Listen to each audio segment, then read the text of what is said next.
Hello everybody, today I'm going to be showing you guys how to use the 1.0.2 client base me and Vec have created. I'm just going to hop straight into it.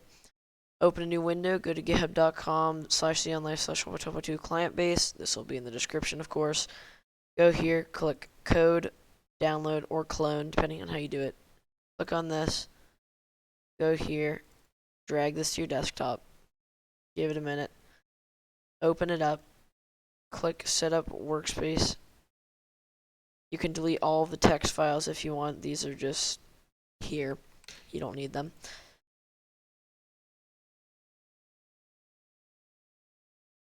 Alright, this will build it so that you can actually run the server and the client.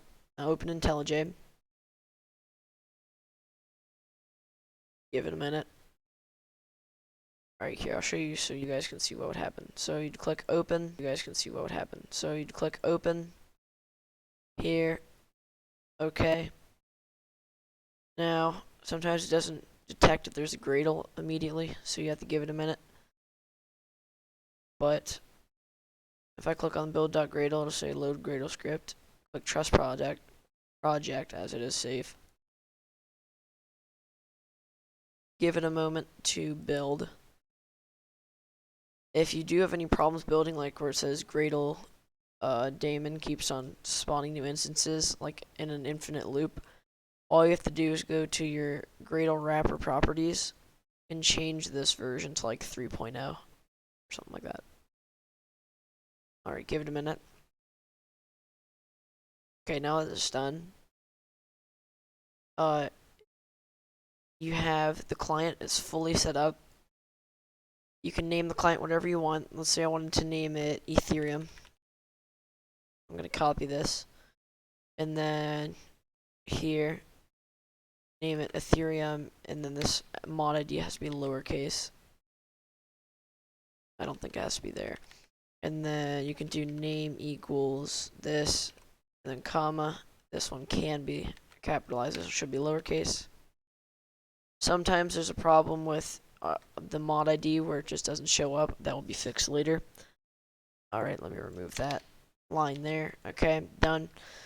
Now, all you have to do to start the client is run.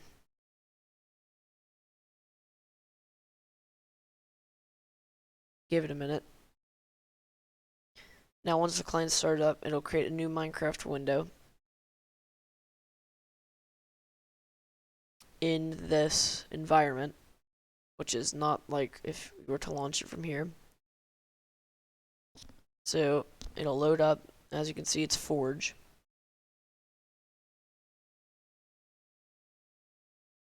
Alright, this sometimes takes a little bit longer for you, depending on if you've built a client before and if you had the dependencies that are needed.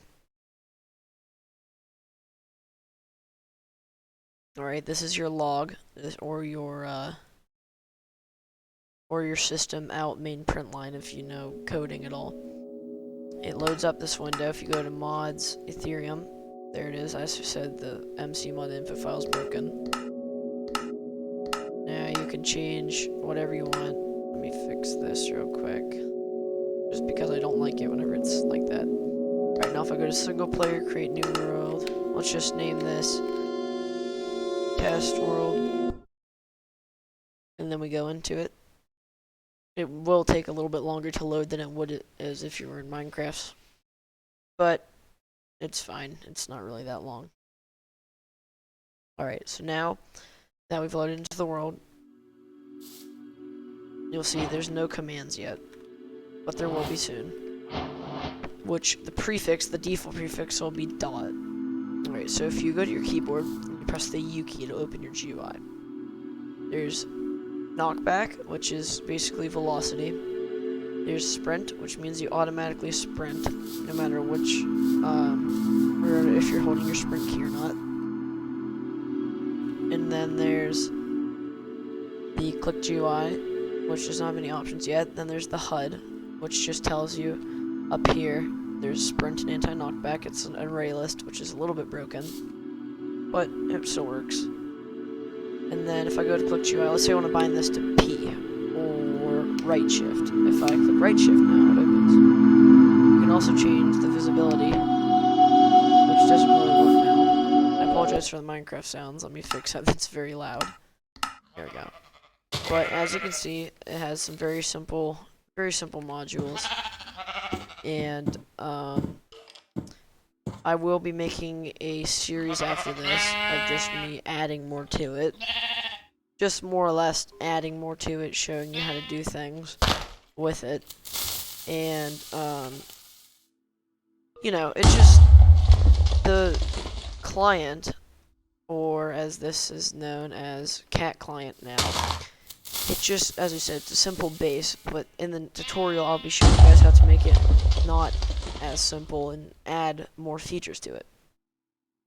Now this is going to conclude how to set it up, and yeah, all you have to do is just subscribe to my channel and turn on notifications, and then you'll see when the next video is uploaded. But thank you for watching, have a nice rest of your day, night, or afternoon, and see you later.